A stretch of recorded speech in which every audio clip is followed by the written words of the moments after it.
다단계 사기 추적기에서 공개하는 모든 영상은 다단계 사기에 가담하면 형사처벌을 피해가는 것이 불가능하다는 사실을 알리고 다단계 사기로 벌어들인 불법적인 소득은 반드시 과세 대상이 되며 체납 시 고액 체납자 명단에 오르는 현실을 소개한다. 합법적인 방법으로 성공하길 바라며 당신의 미래를 스스로 망치지 말기 바란다. 2006년 기획부동산 사기로 뉴스에 나왔던 인물이 있다. 그 당시 프레시안의 기사를 보면 기획부동산업체 삼흥그룹의 회장이 사기, 횡령 등의 혐의로 구속 기소됐다. 212억 원의 사기, 245억 원의 회사공금 횡령, 89억 원의 조세포탈 혐의였다. 삼흥그룹의 회장은 2024년에 K삼흥이라는 업체를 세워 부동산 금융 플랫폼을 표방한 폰지 사기로 수천억 원을 빼돌린 혐의로 또다시 구속됐다. 천지일보의 기사를 보면 삼흥 김 회장은 2010년 4월부터 지방소득세 등 모두 40건의 세금을 체납해 서울시가 징수할 체납액이 34억 3,400만 원에 달했다. 2003년부터 근로소득세 등 11건의 세금도 내지 않아 국세청이 거둘 체납액은 184억 8,200만 원이었다. K삼흥 5,281억 사기와 전과 39범인 김 회장. 그리고 이번에 또다시 대형 사기를 칠 수 있었던 김 회장의 조력자인 처제와 김 회장의 딸들에 대해 소개하는 유튜버 폰지교도소는 본 영상 더보기란에 링크를 걸어둔다. 이 사건을 바라보며 국세청 체납징세과와 서울시 체납징세과에서 고액 체납인 김 회장을 조금 더 세심히 관리했다면 또다시 이런 대형 사기 사건이 일어나는 일을 막을 수 있지 않았을까 하는 아쉬움이 남는다. 공개된 고액 체납자 명단에 나온 주소지는 서초동 삼흥이너스빌인데 이 건물에는 김 회장의 가족들이 현재도 거주하는 것으로 알려져 있다. 추운 겨울 날씨에 K삼흥 피해자들은 이 건물 앞으로 달려가 김 회장의 가족들에게 피해 변제를 요구하는 시위를 하고 있다.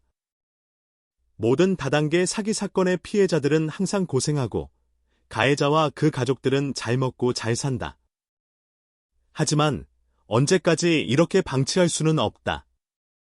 이번에 또 대형 사기를 가능하게 한 김 회장의 처제와 김 회장의 자식들이 어떤 처분을 받는지, 과세관청은 어떤 처분을 하고 관리하는지 계속 지켜보자. 사기 사건과 관련되어 고액 체납자 명단에 오른 자들의 지속적인 관리가 왜 중요한지 또 다른 사례를 보자. 대형 다단계 사기 사건에 빠지지 않고 나오는 것이 다단계 사기꾼들의 사건 무마를 위한 정관계 로비이다. 아이디에스 홀딩스에 대한 사기 혐의를 조사하기 위해 경찰이 움직이기 시작했는데 당시 서울경찰청장에게 특정 경찰관을 특별 승진시키고 관련 수사를 담당하는 서울 영등포경찰서에 배치해달라는 부탁과 함께 3천만 원을 건넨 사람이 바로 아이디에스 홀딩스 회장 유지선이었다. 당시 검찰 조서를 보면 아이디에스 홀딩스 회장 유지선은 2016년 6월 500만 원, 2016년 7월 1000만 원, 2016년 8월에는 추석인사 명목으로 1,500만 원을 현금으로 가져간다. 그리고 별도로 아이디에스 홀딩스 회사 법인카드로 매달 400만 원씩 술 먹고 골프 치러 다녔다. 위 내용만 봐도 한 달에 1,000만 원 가량씩 쓰고 다니던 아이디에스 홀딩스 회장 유지선은 2014년 2월 17일까지 납부 기한이었던 세금 4억 6,300만 원을 납부하지 않아서 2016년에 국세청 명단에 공개된 고액 체납자였다. 돈 잘 벌어준다던 회사의 회장이 고액 체납자라면 누가 이 회사를 믿고 돈을 투자할까?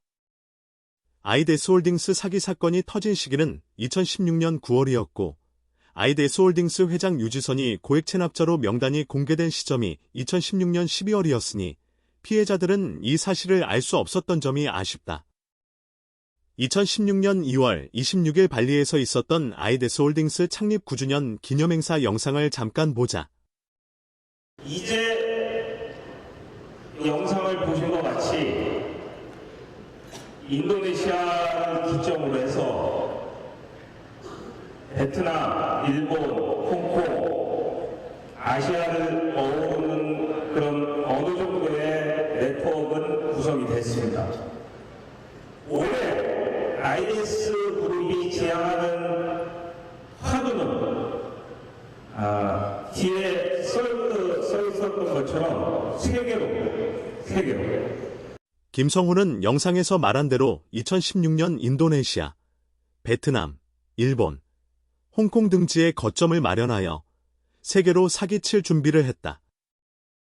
정상적인 금융회사라면 아이데스홀딩스 대표 김성훈과 함께 회장인 유지선도 아시아 거점들이 주최하는 행사에 참석하여 격려 인사도 해야 하나 고액 체납자 상태였기 때문에 출국이 제한되어 그렇게 하지 못하고 국내에서 정관계 로비를 주로 했던 것 아닌가 하는 생각이 든다.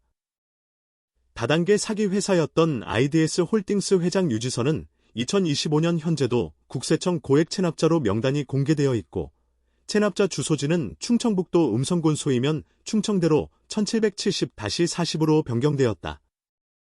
다음 시간에는 고액 체납자였던 자가 자기 와이프까지 동원해서 적극적으로 사기 행각을 벌였던 아이디솔딩스 엘림 지점장에 대해 알아보겠다.